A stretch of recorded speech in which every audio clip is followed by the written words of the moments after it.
গুলির আওয়াজ? তার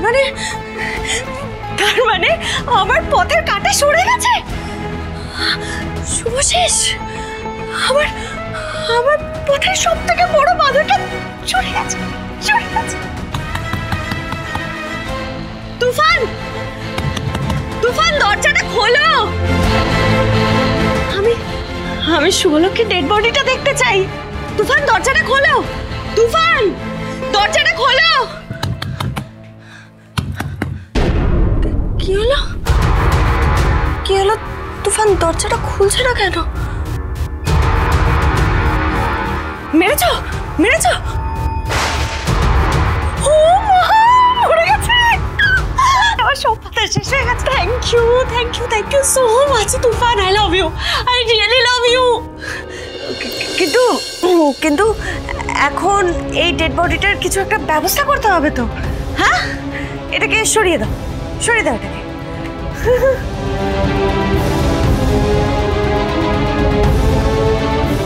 শুভকে ছেড়ো। শুভ আনসামে।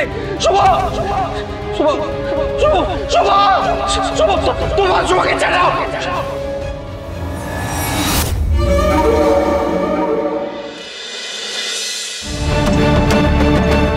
বৌমা, শুভ আর দাদু ভাইয়ের কোনো খোঁজ পেলে?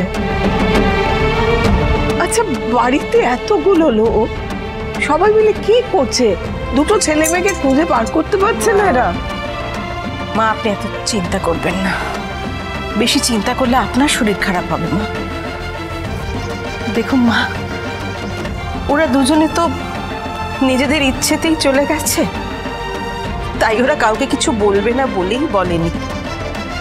সেই জন্য কেউ ফোন করে পাচ্ছেও না ওদের, ওরা ফোন ধরবেও না। আমি জানি সবাই অনেক চেষ্টা করছে, কিন্তু ওদের কেউ খুঁজে পাবে না, কেউ পাবে না।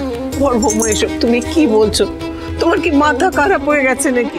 আজকের দিনে এসব কথা কেউ বলে? কি করে বলছো তুমি? কি করে পারছো বলতে? আমি এবার কি করবো মা? আমিও তো আর পারছি না মা। আমি মা হয়ে কি করতে পারছি বলুন? একটার পর একটা বিপদ কাটছে, আর একটা বিপদ উদয় হচ্ছে। আমি জানি না ঠাকুরই আমাদের কি পরীক্ষা নিচ্ছেন, কেন একটার পর একটা বিপদের মুখে ঠেলে দিচ্ছে।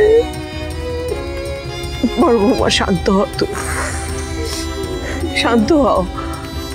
দেখো, এ বাড়িতে নিত্য জগদ্ধাত্রীর পুজো হয়, ঠাকুর আছেন, তিনি আমাদের পরীক্ষা নিচ্ছেন।